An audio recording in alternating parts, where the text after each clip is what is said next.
the Bible talks about in Timothy, it says, fight the good fight, keep the faith, and stay the course. So all of us have fights, maybe every day, maybe every hour. Some just once a day, some maybe once a week. But anyways, we got to fight the fight, keep going, pushing forward. And we can't give up, no matter what it is.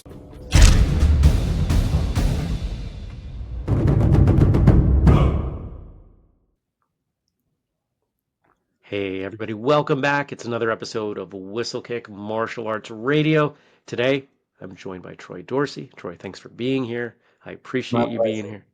We're going to have a good time today. And for those of you out there, if you happen to be new, or maybe you forgot, or maybe you just haven't been over there for a while, please visit whistlekick.com for all the things that we do, events and this show and our books and all the great stuff that we do to support you, the traditional martial artists of the world. And of course, you can find everything related to this show, this episode, all the other episodes we've done at whistlekickmartialartsradio.com. Sign up for the newsletter, go behind the scenes. It's just for martial arts radio stuff. And you can find that link in the navigation at the top. And today's episode is sponsored by Kataro, Kataaro.com. Use the code WK10 to save 10% on your first order at Kataro. And right now, they want me to talk about this awesome autism awareness belt, which we've talked about on some other episodes, and all the embroidery. I mean, this is fantastic embroidery. Great stuff. All of it's made here in the USA. And what are the other things I'm supposed to tell you? Wholesale discounts. If you have a school, you might want to jump in, as you should, because they make the best belts. But they're also donating half of the profits on this belt, whether it's retail or wholesale, to the International Society for Autism Research. Thank you to Kataro for all that you do for martial artists, for us, for the world. We appreciate you. And Troy, I appreciate you. Thank you for being here. Been looking forward to talking with you. Welcome to Martial Arts Radio. Thank you so much for having me. I appreciate it. It's a real honor to be on your program. Thank you for having me. Appreciate it. Thank you. Thank you. That is quite the painting behind you. And if you're listening and not watching, it's are they buffalo? It looks, it's Yes, a sir. bit of an interpretation on buffalo looks. What's the story there? Really, there's no story. My wife just bought that for me and put it in my room when we moved into this home about 4 years ago. Okay, it's So a yeah, great painting. buffalo is. I love. She knows I love animals, Hmm. and that's why she bought that for me. So she knows a lot about me. So she's always trying to help me and make me happier. And yeah, I don't know what I'd do without my wife, Leslie. That's awesome. There's something that fascinates me about buffalo, and just knowing the little bit that I know about you, I'm going to guess, even if you don't know this is going to resonate for you. Buffalo are the only animals that turn into the snowstorm Hmm. because they recognize that that's the faster way to get through it. Just go Does that through it. describe you at all? Well, I think a little bit. Yes, sir. I had a feeling. Hmm. I've heard some. I don't know you. I don't know about you, but I've How heard you some know me? folks speak about you, and that just the little bits that I had in the back of my head, I had a feeling. Yes, sir. That's what I was known for. Just put my head in their chest and camp out. So that was my trainer, my boxing trainer, Casey Malone. He said, if they don't get tired of you punching them, then don't get tired of punching them. He's the only person that I've heard say that. I no, And that's some pretty good advice. yeah, so that was my style of fighting. The bell would ring and the fighting would begin at that time. Mm, And sometimes I moved forward so much that was injured. Had There was two fights. Let's see, I fought Jorge Paez first for the hmm world champion for the world title in boxing in February 4th, on February 4th, hmm and I lost this fight. This fight, I just found out about 6 months ago.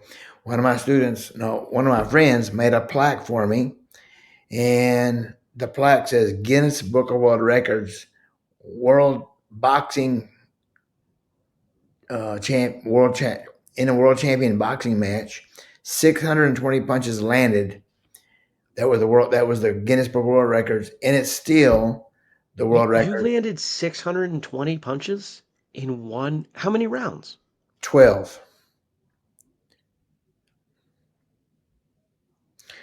It's the Guinness Book of World Records, and I'm doing the math on how many punches that is per how many punches per second, and it's blowing my mind.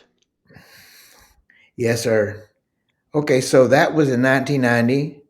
Wow. Where are we at now? This is March. So It's 2025. Yeah. last month it was 25 years. Now, do you know? Guess what happened? Guess who hand they raised? They raised Jorge Paz's hand as the champion. He was the champion. Sure. I was fighting him for the title, and they raised his hand. Hmm. What is that? You think there was a little bit of bias in the judges that day? Slightly. He was he was the fighter of the year Hmm. in boxing 1989. So he won the title that year, I think at the beginning of 89, and then he defended it several times. And he was a showboat. Hmm. His family was they owned a circus. So he did all these kind of backflips and all kind of things and dancing around. And that's what he did up to this point. Now, when I fought him, he didn't do any of that. Hmm. He didn't do any of that. He barely survived it. But okay, so like I said, I set the Guinness Book of World Records, and they raised his hand. I guess I need to throw more punches. I didn't throw enough. Not enough. It's not enough. So you know what? That just kind of reminded me of something. Sometimes there are things that happen, no Hmm. matter what we do, they're not under our control, and it happens. Yeah. So the Yeah. win, the loss, the hurt, the pain, the suffering. I'm not talking about my fight. I'm talking about things that we go through in life. I'm sure. Life is really that's what it is. It's a fight. You got Hmm. to fight to do your best. You gotta stay in shape for Hmm. life because things are going to be coming your way that you have no idea that's coming, and it's just not going to make sense. So, what are we supposed to do? I call it in the Bible. It talks about pressing forward, pressing forward, pressing forward. In Philippians, let's see, it's 3:14. 4:13 says, "I can do all things through Jesus Christ." But if you turn those numbers around, so that's 3:14. Turn those numbers around. 4:13 says, "Press forward to the mark and don't look back." Hmm. So now I'm kind of looking back at my fight when I fought Jorge Paz. I'm not going to cry like I was crying up in my hotel room after the Sure. fight with my wife. Here I was, this really, really, I guess I'm trying to think of the word, but I can't think of the word that that I want to use.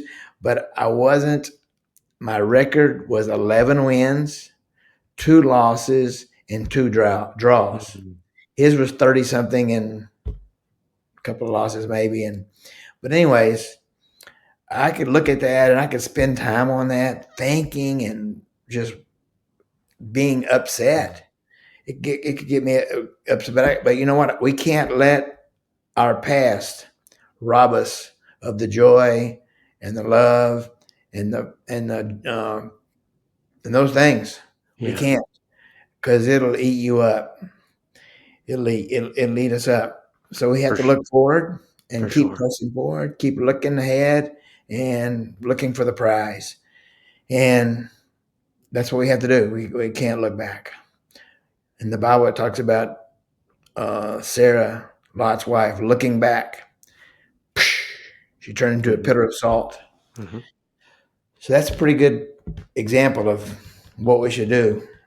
Yeah. And that's just keep looking Yeah. forward. The bitterness of the past and trying to change it. You know, once Yes, sir. Easier said than done, but yeah, take the lesson, move forward. You just reminded me of this. There's a saying that says, you can be bitter or you can be better. It's Oh, our choice. oh, I like that. That Yeah. that's good. That's a good one. That could go on a t-shirt. Thank you. Now Thank you. that now you told us your boxing record, but you were a kickboxer too, right? Yes, sir. I started off kickboxing. Okay. Had my first pro fight in 1981 here in Fort Worth at the convention center. 81. So you're kind of in that first crop, maybe later first crop, right? Because when did all the pro kickboxing stuff start in the U.S.? Mid '70s? I guess right around that time. Yes, sir. Yeah, mid to Yeah, late '70s. maybe it might have been late 70s. Okay. Yes, sir. So you were out there with some pretty big name people. I think so. Some of the time, yes, sir. Yeah. Yeah. So So what Jeff Smith, you know anything about Jeff Smith? do you know Jeff Smith? Yeah. That guy, he's uh he's an unbelievable martial artist. Hmm. 70 something years old now, and he's unbelievable as far as his physical how he still is physically. For sure. And so he's a great fighter. He has martial arts schools and has had them, and is really does that really well. Great, I guess I should He's say. given a lot back. Yes, sir. And I got to go with him to Europe a couple of times, and that's where I met him. Oh, cool. He was our coach of our team. So yeah. What made you want to get out there and get punched and kicked in the face? It's not something Well, most people want to do. And you did it. I've got a number of friends who have done it once or twice, and they scratch that itch. It's enough for them. You did it quite a bit more than once or twice. What was it about fighting for you? well, it's not like that I want to get hit, but that's part of the thing you have to do when you go into a fight. You're going to get hit. Sure. Matter of fact, I should have worked a lot harder. I did work hard. My trainer, Casey Malone, worked with me really a lot on countering punches, countering and blocking, and moving your head. But sometimes that stuff would just kind of go away, and I would just be so. My offense was my best defense. Mm, So that's what I just used. I was born where I believe there's two sets of lungs. You can have the short, not short term, but short. Like you're either a sprinter, mm, you're a marathon runner, and I was kind of the marathon runner. I never ran a marathon, but that's what the fighting was like when I fought 12 rounds in kickboxing or 12 rounds in boxing. I was long winded. mm. That's what I was looking for, the word. It So was so was your strategy just to make sure that if you were fighting somebody who was more of that short duration, that short wind, that you could, stretch them out a little bit, make them work hard long enough that you could. well, I didn't know if they were long winded or short winded. I never really thought about it that way, looking at them. But I just figured if they were a champion or if they was in front of me, then they were going to be in shape. Mm, So my what I try to do is always train harder than my opponent. mm, So when I'm training, uh, if you're not sweating horribly a lot, if the end of the workout, if you're not just, I guess the best way I can say it, I think that when people understand dead dog tired, if you're not dead dog tired, then you haven't put in a workout. So my trainer was really on that as far as working me hard and getting me ready. So for now, my first coach was Jim Choate. I started martial arts in 1974, and why? it's What got you into martial arts? why? Well, because I was getting bullied at school. Mm, So I came home from school crying several times, and so there was a karate school in downtown Mansfield. It wasn't a real big city at that time, but anyway, it's pretty big now. But so me and my brothers Brian and Rodney, they're both my younger brothers. We started martial arts in 1974, Mm. and in June, school was out in May. My parents got tired of hearing me cry. Oh, they didn't get tired of me, but they said, okay, well, maybe we can put him in martial arts. And martial arts does teach so many great things about respect and self control and discipline and what to do if you're in danger. We were over here in the sixth grade, and the guy comes up and starts calling your name and starts punching you. So our rule is, uh, if they hit you or if they start to hit you, then if you beat them to that, then that's their fault. So Mm. don't start a fight. My dad would say, don't ever start a fight, or then you're going to be in big trouble when you get home. But if you don't fight, then you're going to be in trouble too. So my dad really didn't ever he never said anything to me about what's going on or why you're a sissy. He never called me a name like that at all. Mm. So we were just looking for the cure for me to go, Mm. so I wouldn't get picked on. And man, is that you or me? Mm. No, Okay. Anyways, no, I didn't hear anything, but okay, good. we're good. Good. So, Start martial arts, and I've did been in martial arts for 2 weeks. yeah, And when my dad was going to he took us to a tournament. in So 2 weeks? in 2 weeks, yeah, I don't know what we knew at that time, but anyways, I got second place, and my brothers, one of them got second, and the other one got first, I believe. Huh? And then we continued to go to tournaments.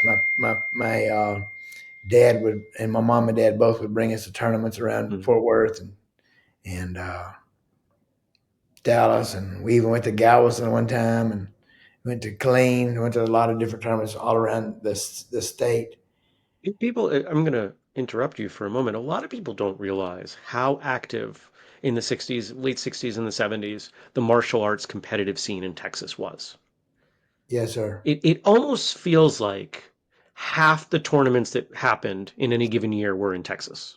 Oh Now, yeah, I'm basing that on nothing other than just the way I've heard people talk about competition at that time. And if you were anywhere within a drive of Texas, you could, it seemed like you could be at a competition every weekend within yes, Texas. Of sir. course, Texas is a large state, but not only was it active, the level of competition was significant. There were a lot of great fighters coming out of Texas back then. Yes, sir. Yeah, it was. I was fortunate to be in Texas and been able to kind of, I guess, be a legacy there for Texas. Yeah. Roy What Corbin. what prompted the competition? Was that something that because at 2 weeks, I don't even did you know that you were even interested? Oh Was yeah. it was it your father's push? I mean, No, how does that start? I was just psyched. Okay, let's go fight. Okay. So I'm not a fighter outside of fighting. Really, I'm not a fighter. I It's so sad. There's a lot of, like, I guess I was getting bullied, right? Hmm. And there are children that are getting bullied and beating their confidence down so low. I'm sure you heard there are kids that have committed suicide. Hmm. So that's a Unfortunately, really it's sad fairly thing. frequent. It's a very sad thing. Yeah. So I started that martial arts. 2 weeks later, I fought in a tournament. And then the summer went by, and we started school in August. And guess what? That same guy came up to me and tried to pick on me. And guess what? I hit him. And then everything was cool since then. No more bullying. Yeah. No more trying to. So what happens is, or what happened? Then you went somewhere else to someone else Hmm. that they could pick on. Yeah. And most of the time, the person that the kids that are doing that, they're probably getting somewhat picked on at home, Hmm. having a hard time at home. So I'm not going to blame it on the parents, but at the same time, that there's some responsibility there. They learned it somewhere. Right? Yes, sir. Yeah. Yeah, Okay. they learn. Kids learn so much from the dad. The dad is the number one influence, not the only. Right. and it's sad. There's so many single mothers at Right. our martial arts school. There's so many single mothers, and they don't have a dad to look up to. Yeah. Some of them. I'm not talking dads down. I'm just saying Nope. Nope. dads need to be dads. And one thing There. about a dad is being a good dad, being a nice dad. You know, there's you can't we get if you get in trouble for doing something wrong, then that's okay. Mhm. But somebody that to be supportive and cheer your kids on and be focused on being positive is so much is so many kids didn't get that. I know I'm very fortunate. Yeah. My Yeah. dad passed away October Mm. 20th this past year, Yeah, I'm so sorry, but and sound that if I'm doing some math, he lived a good long life. yes, sir. Yeah, he would have been 84 December 25th. Oh, he was He born on Christmas. he was born on Christmas. Yes, sir. Oh, all So right. get to celebrate my heavenly father's birthday, the 25th, and my earthly father's birthday, Mm. December 25th. So I'm believing he's in glory. That's another thing that's real easy to cry about. Mm. The shortest verse in the Bible says Jesus wept. So it's okay to cry. But there's a time also for There's a that. time and a There's a time place. for happiness. There's a time for all different kind of Yeah. things that are good and bad. So yeah. All right. So I want to go back a little bit. So you start in 74 and your first kickboxing fight was in 81, if I heard right. 79. 79. Okay. What So amateur 5 years. So fights. you'd been training for 5 years. I assume you'd been doing maybe point style tournaments, though Yes, I sir. think people need to remember what a point tournament was in the 70s. And from my understanding, especially in Texas, maybe a little bit more aggressive than people might think. Yes, sir. Uh, not, sometimes maybe not that far from kickboxing, maybe closer to kickboxing than it was what point sparring is today. Yes, sir. And what was it about competition that you were enjoying so much that you said, I want to go and be even more serious about this? Right. Well, I won second place in that first tournament, but after that, my go to tournament, no win. Go to tournament, not win. Go to tournament, not win. Go to tournament, not win. Over and over. My little brother Rodney, especially, was winning. He Mm-hmm. got second place in the United States karate tournament, and back then, I mean, there was like 700, 800, I believe, people in the tournament. It was a huge tournament. Alan Steen, who I bought my first karate school in 1981 from, was the Did promoter did you of say the. Alan Steen? Yes, sir. Okay, there's a name that I suspect a lot of folks will recognize. Keep going, please. Oh, yes, sir.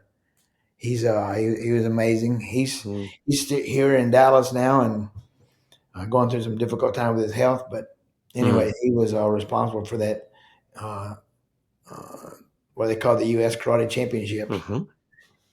And so my brother fought in that tournament, like I said, and me. Okay, so it's supposed to go the oldest sibling is supposed to be the most successful, right?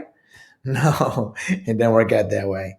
Yeah, successful in some things, but not successful in other things. So it took a while for me to catch on, and then in 1979 I started kickboxing. In '81 had my first pro fight, but that's when everything kind of changed. When I started kind of being a better fighter, that's what it was. Just improving on my fighting skills. What was it that changed that for you? I'm not really sure. I'm not really sure. I know I didn't like losing. I never Mm, got used to it, and I just I didn't like it, and just something just inside me just pushing me forward to keep trying and keep trying. What do they say? If first you don't succeed, try again. It's a that's right. simple way of thinking, Yeah. but I think I was made for it. So if again, I'm always doing math because I think it helps me understand what's important to people. So you're, if I'm doing my math right, 19 or 20 at your first pro fight? I 21? was I was October. I'm sorry. Yeah, I was 20 Okay. because So the fight was in December. 20 years old, stepping into this world where the the successful pioneers of kickboxing, we've had Bill Wallace on, we've had some of these other folks on, had some years, had some experience on you. Not to say that 25 or 30 is old, certainly not. But in that context, when we're talking about full contact fights, 20 is kind of young. Did you feel as you were doing this, did you feel like you were kind of behind the eight ball, that these folks you were stepping into the ring with had more experience than you did? No, no, most of No? them. I didn't think about my trainer. My trainer Jim told me, and my boxing trainer Casey Malone told me, don't worry about what they're going to do. Do what you got. Do what you have to do to keep Sure. them doing what they want to do. Sure. Okay. Keep them busy. Don't. I don't. The most of the people that I fought were right around within a year or two of my Okay. age, older or younger. So when you're 18, I don't know that could, there's a big difference between a 21-year-old and an 18-year-old, right? That's sure. And a 3-year-old and an 8-year-old. There's a big difference, right? Mm-hmm. But once you get up there after 20, 21, 22, 23, I don't think there's much Okay. of a difference as far as strength and things like that. Do you remember that first fight? Oh yeah, yes. I remember my first pro boxing match. It was in '85. I remember my Okay. first kickboxing match, and then there's these fights later on. So we got this gap of or this time that my first fight was here and my last fight was here, and there's some between, but Yeah. I don't remember all of them between. Sure. Oh, Probably if you ask me what about when you fought this guy, you said the name. Oh, mm. I would remember. Although my memory's not that good, but for some You, reason, you you you did get hit in the head a few times. I think losing a couple memories, I think it goes with the territory and is yes, quite sir. understandable. How did you feel after coming out of that first fight? That first kickboxing fight? Whether we want to talk about the first amateur one or the first pro one, I'm thinking about it in terms of the maybe it's not the best word, but I'm going to use violence, right? Because it's such an escalation. Even really serious heavy contact point fighting versus kickboxing is a whole different world. How did you feel I love coming out of that I loved that it. kick fight? I You just did. loved fighting. It wasn't that I loved to beat people up, but I just loved to fight. I don't know. I think that's what God put me on this earth Mm, to do. And the Bible talks about in Timothy, it says, "Fight the good fight, keep mm, the faith, and stay the course." So, fight. All of us have fights, maybe every day, maybe every hour. Some just once a day, some maybe once a week. But anyways, we got to fight the fight and keep going, pushing mm, forward, and we can't give up, no matter what it is. mm. No matter what you believe. I don't think there's no time to give up. One of the things I've heard some kickboxers say is that a lot of what they learned in traditional martial arts needed to be very much modified. A lot of the instincts, a lot of the way, whether we're talking about forms, and I'm certainly not passing judgment in any direction. But did you find that your traditional background and your point background led you to success in kickboxing, or did you have to make a lot of changes? I don't think there are very many changes. Just like okay, so I won a world title in kickboxing, and I won a world title in boxing, and I won a world title in point karate. They're just different ways of fighting. So point Mm, karate, you don't want to hit them in the face too hard, but you can hit them everywhere else as hard. And it's the same strategies, technique to target. mm. It's the same strategy, and there's different rules, of course. So you just have to follow the rules and get in there and do it. Take care of business. I really enjoyed. I really enjoyed it. Like I said, I'm not a fighter outside Hmm. of the ring, but it's a sport. Yeah. It's a sport, and it's a huge challenge to get in the shape Mhm. for It, uh, for kickboxing and for boxing. There's the shape that you should be in for boxing. There's a shape you should be in for kickboxing. It's different. how is it different? Interesting. Well, Steve Cruz, one of the Mhm. guys I trained with at the boxing gym, uh, he fought Barry McGuigan. Do you know Barry McGuigan or I of him? don't. I don't. Okay, so he was. This was 80. I don't remember the late 80s when Steve Cruz fought for a world title. Okay. Maybe mid 80s. He fought Barry McGuigan. Barry McGuigan was fighter of the year Hmm. in boxing. So Steve Cruz had lots of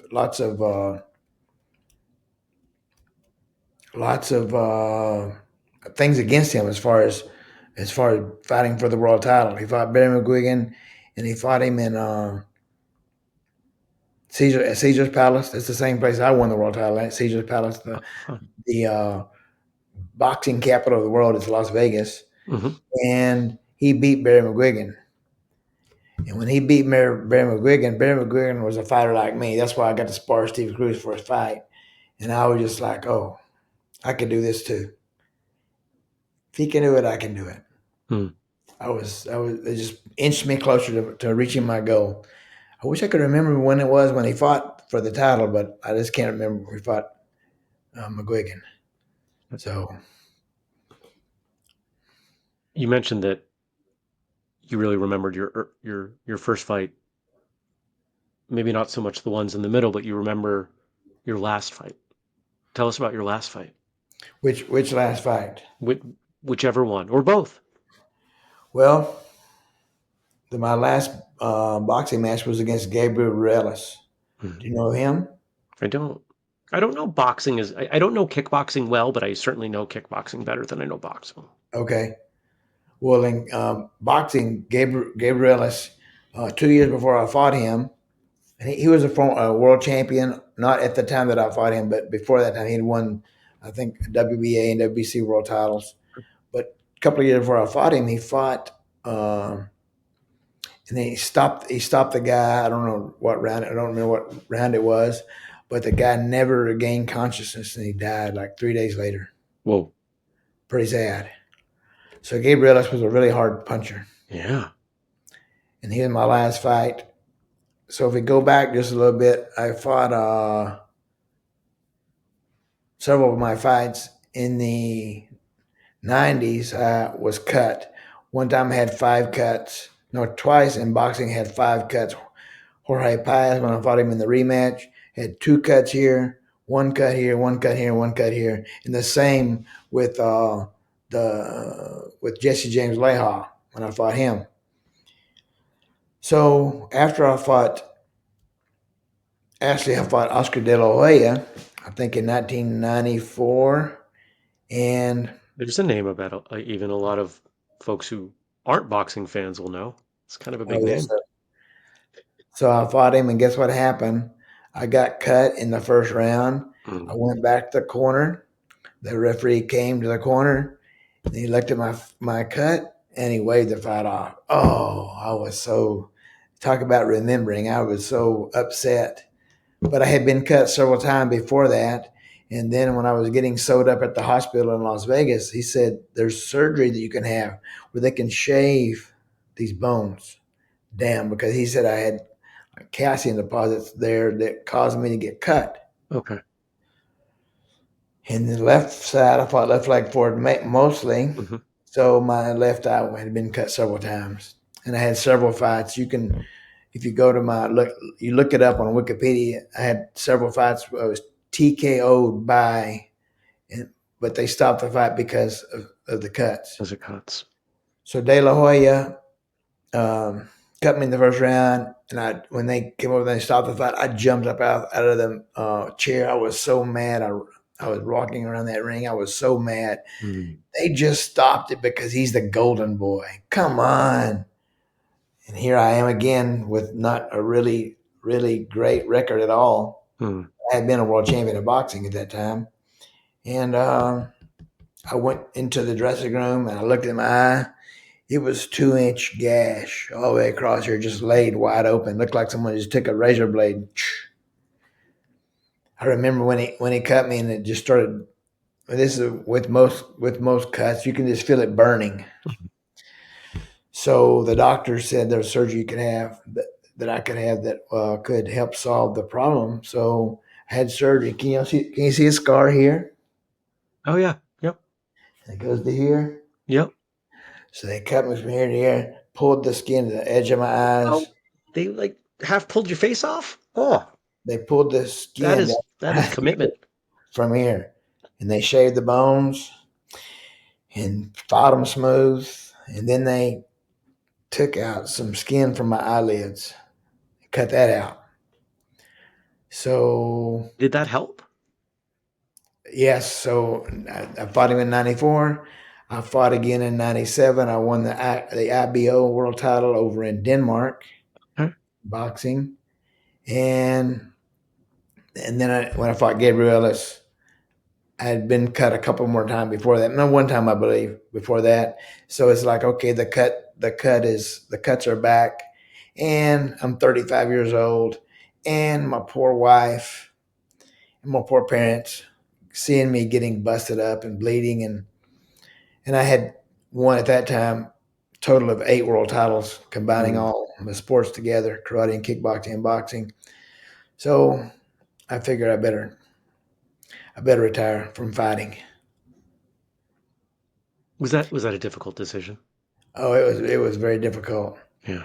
It was very difficult, and I still regret. Like, okay, so I was kind of a UFC fighter, Mm. multi levels of fighting. Leslie, that's my wife's name. Hmm. We've been married for 39 years this year, and Leslie, I can fight. I know I can fight a UFC fight. Because after I started training, after I stopped fighting, I was looking for something else, and Leslie said, "Why don't you try jujitsu?" So I went to Travis Luter School, and Travis. Have you heard of Travis Luter? He fought in the UFC. He I've won. I've heard the name. The Right. name's vaguely familiar. Yeah. Yeah. So he won the UFC. Okay. The what is it called? The small. They do the shows, and they all lived in a house together Oh yeah, yeah, and trained yeah. All together. the Ultimate Fighter. Ultimate Fighter. That's where it kind of originated. Yes, sir. Yeah. And then he went uh, to the big cage. Okay. Anyways, that's who I started training with to learn jujitsu. So my wife again supported me there, although it was fighting. It was a different kind of a fighting. Hmm. So you just have to tap out before they break your arm, or tap Just out just tap out. before you pass out. So yeah, you better tap out. So that's definitely a way out, is to tap out. Right. But yes, I did that. I got my. It normally takes a student to get a black belt 10 years. Guess how long it took me? I'm gonna guess 5. 12 years. Okay. You went the other direction. I really like your way of thinking. But yeah, this was something I, different. I, I said 5 because I assumed that you were so used to training all the time that you were training all the time, more than the average person. But why 12 years? Yes, I'm not exactly sure why. Okay. We have to call Travis and ask him that. Okay. Okay. But anyways, it was worth it. It was worth it. I love jiu-jitsu. I did jiu-jitsu last night, Yeah. uh, or yesterday, right down the street here. One of my students, Mike Ashwood, has a school here in Forney, and he talked about that. So I went last night. He told me last week I ought to come to his. I didn't know he had jiu-jitsu there. Mm. That's what he's doing. Yeah. Yeah, so I went there last night. I hadn't done jiu-jitsu in several years, and I'm a little sore this morning, I believe it. but it's a good sore. I know that feeling very well. Yeah. I'm trying to figure out how to add the question I want to ask, and I guess it's around. I asked you if it was difficult to stop fighting. Over the years, as I've talked to guests on this show, we've had quite a few people who have been pro fighters, whether it's in the UFC or boxing or kickboxing, or we get folks in the early days of point fighting, whatever it is. And for a lot of them, their purpose in life becomes fighting. That everything revolves around fighting. My training is for my next fight. My what I eat is to help me condition for my next fight. My relationships, my social time is fit in around the other things that I need to do for my fight. And I think that from what I'm hearing, I suspect you were that sort of person. Everything was about the next fight.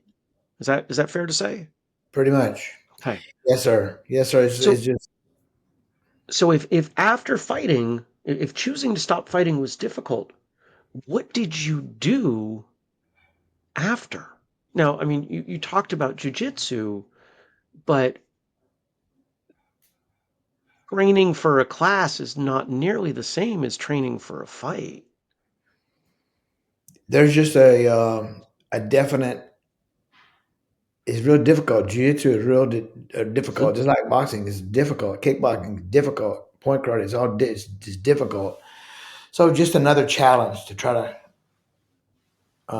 I guess just another. It's another challenge, just another goal in fighting.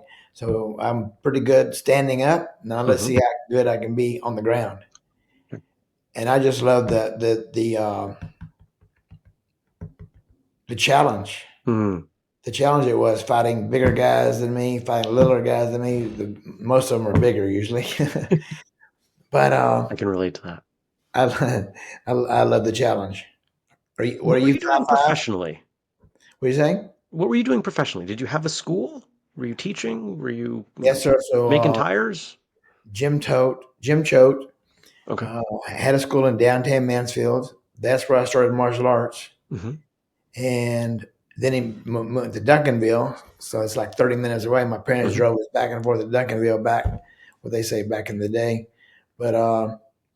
I just really, when I got kickboxing and the boxing, and then, but letting it all go, it really was hard Hmm.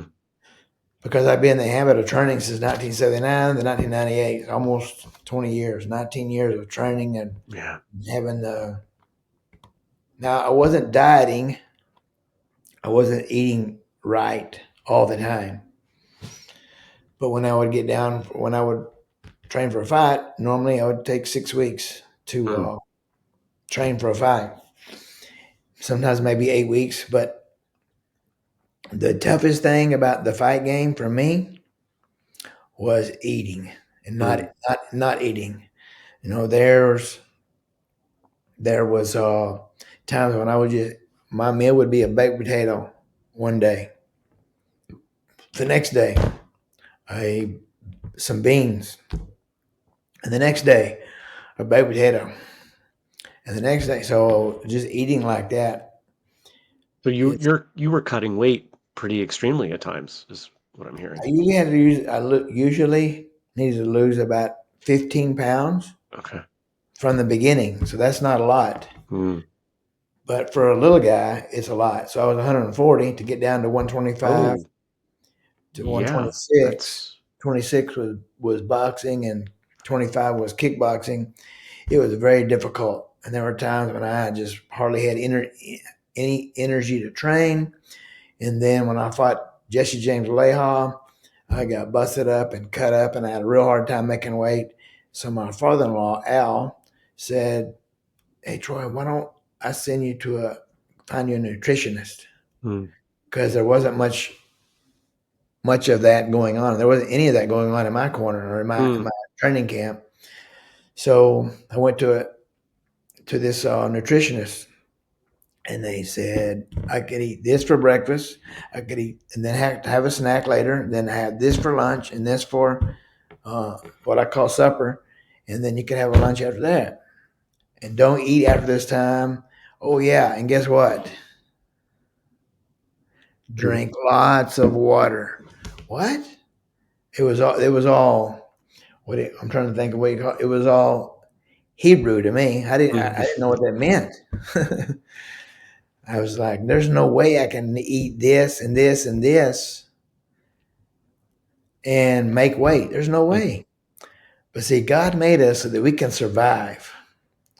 When people survive in the woods for a long time if they have Right. water. You Mhm. can't live without water very long, but you can live without food for a pretty long time because we have this mechanism in our body. It's called our. Help me out here. Were we talking about metabolism that'll slow down, speed Metabolism. up That's for it us? right Yeah. there. That's it. We have a metabolism, so we can live a long time if we go Mhm. without food. If we need to go without food, we can live a long time. But to keep your metabolism going is kind of like a. It's just a system. You eat and eat, so your body's going, okay, yeah, we're getting lots of food, we're getting plenty of food, we're getting plenty of water. As soon as that stops, getting food or water, it slows down. Mhm. It slows down the metabolism. So I went to that nutritionist, and it made a liar out of me, out of what I was thinking, because yeah, water and I was drinking so much juice. Before that, I was drinking apple juice and orange juice, but what that is just sugar. It's a lot It's of sugar. solid Yeah. sugar. What? There's a lot of sugar too. As much as Mhm. I was drinking big old quart of orange juice, I would drink, and I used to like cranberry juice. Same thing, sugar. Mhm. So anyway, that helped me out quite a bit, and it was still tough to get down to 26 or 25. And usually when I was fighting, oh, not usually, every time I fought after I had my first several fights, then what I would do is before the weigh-ins, I'd get in the sauna for 30 minutes, shadow box, Mm. 30 minutes, and I lose Were you 6 wearing pounds. one of the Mylar suits, the sweatsuits? I had those that I would be training in. Yes, Yeah. sir. They didn't have them as fancy back then, but they had one. They had a elastic waistband around my waist, elastic around my neck, Mm. elastic around my wrist, elastic around my ankles, and so yeah, it was those sauna suits. They they helped me out quite a bit. But then after I kind of wanted to get away from that, so I just did the thing with the sauna. You didn't have to Mhm. work as hard. You get in a sauna, and your body automatically just trying to keep yourself cool, keep your body cool, and start sweating. And I would kickbox, or I would kick in there and box in there, push ups and crunches. Now, if it was the morning of the fight, I would try not to do very much, just moving just a little bit and just lose the weight. So that's how I made weight most of the time, 6 pounds in the sauna. 6 pounds? Lose 6 pounds Like at one time? in 30 minutes. Whoa. That's a lot. That is a lot of sweat. That is a lot of sweat. And so I think I just need to throw a disclaimer out to anybody in the audience. This is not a weight Yes, loss strategy. And if you are trying to lose weight, cut weight for something, uh, especially your first few times, make sure you have some supervision on this because people literally die cutting weight. yes, sir.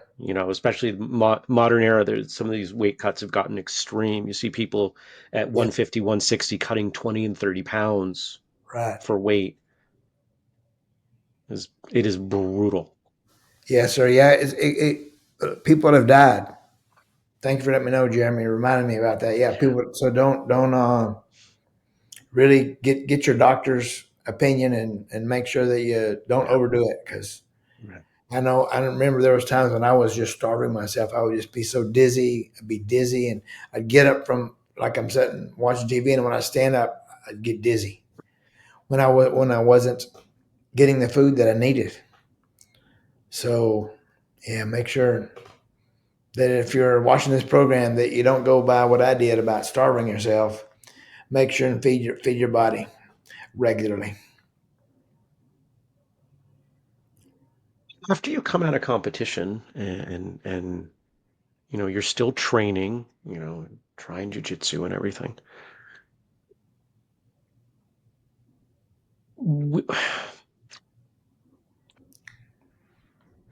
Compare your relationship to your training for me, right? I think I'm asking a similar question as before, but I think it'll give us a different answer. When you're training now, you're training because you love it, right? I don't imagine there's any other reason. Yes, sir.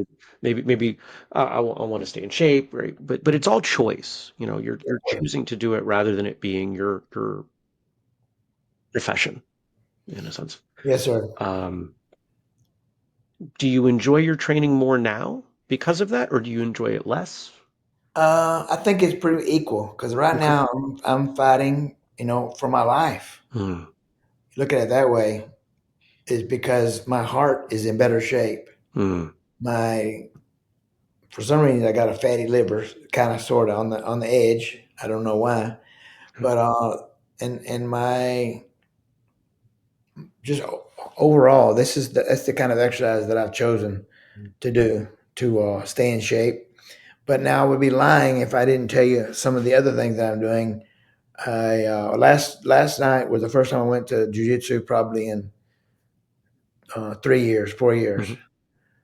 Besides a little here and there, but there's a place near me that I'm thinking about doing and working with because it's just an ongoing fight to stay in shape. Hmm. It's a ongoing fight also to stay positive. When you exercise, your body releases these chemicals in your body. What's it called? Epinephrine? No, not epinephrine. Oxytocin? What are you saying? Oxytocin? Is that what you're going for? I can't remember exactly what it is, but your Okay. body releases these chemicals. God made us this way. If you exercise, you feel happier and you're going to be healthier usually. Yeah. Usually. There are sometimes when that's not the case. But most of the time, you're going to feel better. Hmm. And you're not only will you feel better in your mind, you're going to feel better.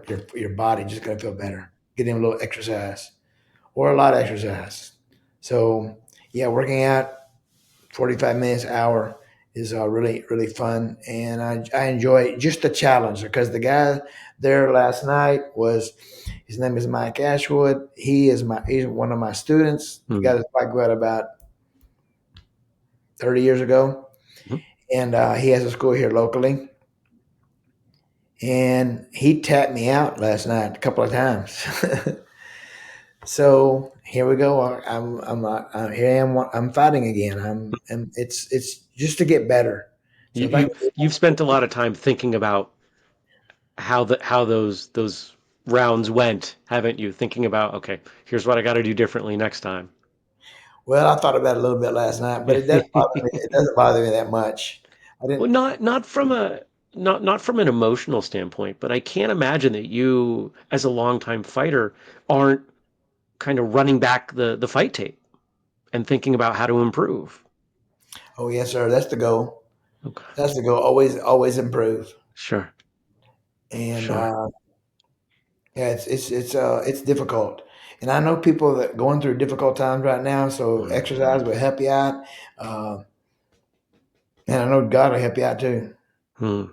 That's for He'll help. sure. He's the God. The God that we serve is a God of all comfort, who Mm. comforts us when we need it. He is there for us all the time. The Bible says He'll never leave us nor forsake us. Mm. So whether you're a doctor, a lawyer, a trash collector, or a store clerk, or whatever it is you are, just do your best and keep leaning on our God, so you can get through it. It's in the Bible. It says about 150 something times it talks about fear not, and it talks about do not be afraid. So so often I have fears also, not all the time, not some of the times, and some of the time you just got to overcome those fears. That remind me of another Bible verse. It says that we're more than conquerors. We're overcomers. There's Mm. another word for it: overcomer or conqueror. Wow, has given us the body and the mind to think that way. We can't just throw up our hands and just give up. We're not. I heard it someone say we're not. Don't be a giver upper. Be an overcomer. I'm kind of enjoying the full circle that we've come through here, right? Um, it's no surprise to people who've been in the audience a long time. I don't sit down with a whole bunch of prep for these episodes. In fact, A I bunch do of very what? little. I don't prepare for these episodes. I prefer to let them be very organic because that's how a conversation is, and I like this being a conversation. And so, I took a kind of a random guess looking at that painting behind you, and making that comment about bison turning into a snowstorm. And here now you're everything you're saying, I'm seeing all these visuals of you have to face into it. If we think about a fight, I mean the first thing one of the first things I learned as I went from being a kind of terrible point fighter to a mediocre point fighter was I have to stop turning away. And when whatever imagery we're using, if we talk about conquering or overcoming, that doesn't happen when you face away. You have to face into. Yes, sir. And so I'm just kind of enjoying, we've gone on this journey, and here we are. We've made a full circle Are you because saying I'm part Buffalo? everything you're talking about. Are you saying I'm part Buffalo? Only if you take that as a compliment. Yes, sir. Of course. Well, hey, Run to the have you storm. have you have you seen the videos of people who foolishly get too close to buffalo at Yellowstone, and they get Oh, knocked and they go airborne for quite a bit? I mean, buffalo know how to hit. I think there's a strong compliment in there. yes, sir. All right. Good. Good. Yeah, that's they're dangerous animals for They sure. This are. that skull they have up there, it's amazing. Yeah. Yeah. Powerful, strong. I will talk to you about Oscar De La Hoya. All you De La Hoya fans out there. He's when I fought him, Mm, I found out when he retired from fighting. They called me and told me they want to talk to me about the fight that he and hmm I had. What? I mean, I got busted up. I got cut. I lost. They said, yeah, but okay. So I don't know if this is bragging or not bragging, but they said he broke his hand on that fight with you, and he had to punch differently for the rest of his career. So That really, that's significant. So maybe yes, you are a buffalo, right? I do Strong have a skull. hard head. Just ask my wife; she'll tell you immediately. I think I it's a, have a it's hard a head. little bit of a difference there, but I certainly one can go with the other. Yes, sir. Yeah, So just what? about my wife, her Yeah. having to make those meals and raise our kids Mm. because I'm gone at the karate school. You had kids through this. Yes, Oh. I have a daughter that's 31. Her name is Shelly, and I have a daughter that's 36. Her name is Kendra. So I was raised. It was three boys and my dad. So there's four men in the house. Mhm. But when I raised my family, it was three women in the house, Yeah. and one me. So it was different. But you That's a, know that what? is a that is a different environment. It is A different, boy and house versus a girl house. Yeah. yeah. But I wouldn't change it. I wouldn't Mm. if I could go back there and change it. No way I would ever Mm. change it. My daughters are they love me so much, and I love them so much. Mm. I'm so fortunate. And my wife had went through all this stuff, and just until a couple of months ago, I had my martial arts school. My time at my martial arts school in the 80s and 90s was be there for a class at 9 o'clock in the morning, Mm. and then leave in the evening, 8 or 9 o'clock at night. And the record that I was at my martial arts school was 1 o'clock in the morning. So it wasn't always The late just night. Was that a test? without Was a that a test. late night rank test? Yeah. Yeah, it was definitely a test. But guess who was at home with my kids? Your My wife. wife. So I could take them to school, and sometimes I could pick them up, but it was very rare that Mm, I just didn't get to spend much time with my children. So mm. if you're watching this, uh, this is the time is love. Giving your children time, that's love. Giving your wife time, that's love. So I'm trying to be better at that now, and give my children. And now I have grandchildren. I have uh, I have there are two boys and one girl. So we got Lorenzo. He's the oldest grandchild, little boy, and then Olivia was born. So he was born June 4th. She was born July 7th. That very next month. So they're close together. And then we had another one born April 9th, 2 years ago. This April will be 2 years next month.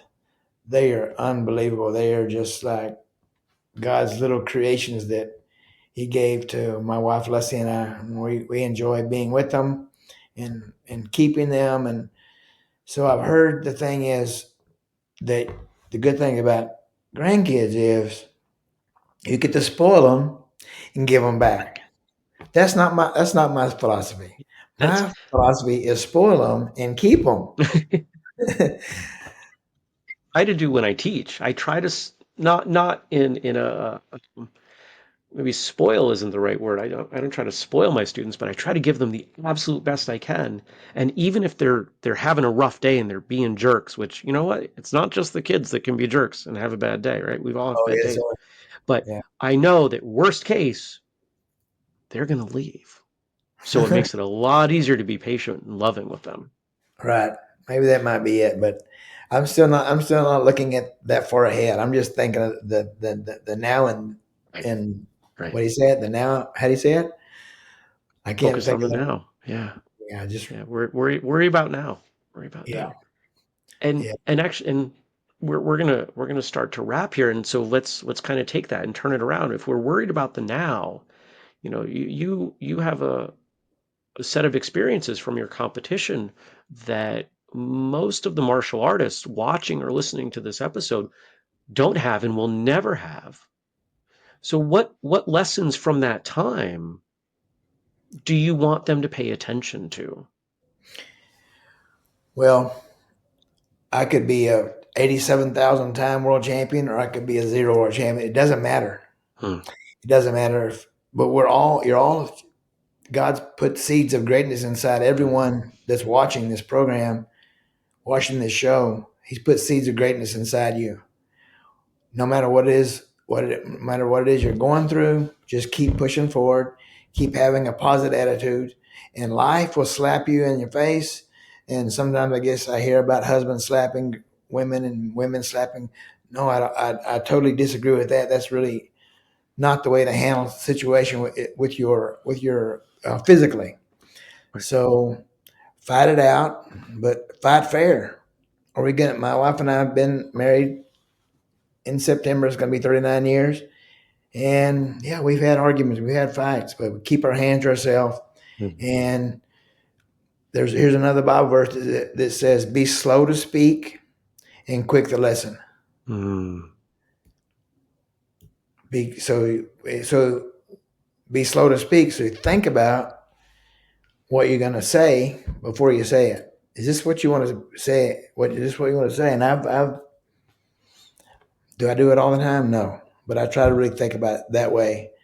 Sometimes I have diarrhea of the mouth, and it's just that's not what I should have with my friends or with my wife or with anybody or anything.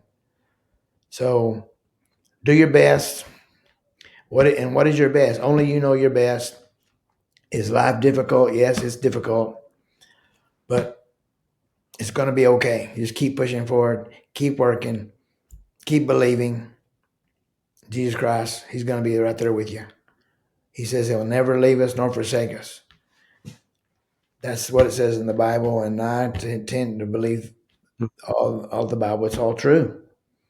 And someone told me about this. The acronym of Bible, Bible, is best information before leaving Earth. I've heard that one too. I like that. Yeah. Yes, I like sir. that a lot. I'm going to have you close us up in just a moment because, this is your episode, so your words are the last words. But a reminder to the audience, please check out whistlekickmartialartsradio.com for everything related to this episode. I'm looking at a bunch of photos that we'll have linked over there, as well as transcript, all the other episodes we've done. You can sign up for the newsletter, the Martial Arts Radio exclusive newsletter. We drop clips in there, things that you won't see elsewhere. And thank you again to Kataro for sponsoring us, KATAARO.com. Use the code WK10 at checkout. And if you have a school, make sure you get on their wholesale program. But Roy, this has been great. I took a look at the time and I went, we've really been talking that long. I didn't realize we'd been talking that long, which to me is always a good sign, right? When you enjoy someone's company and you enjoy hearing what they say, the time tends to go a Thank lot faster, which you. Thank um, is a shame. I wish it was the other way, right? When you don't want to hear them, the time should go faster, but that's not how it you. works. Not my fault. I didn't make it that way. Yeah. But how do you think we should close up? We've talked about quite a few things today, and what do you want the audience to leave with now? Well, the good times they're easy to explain. They're good times.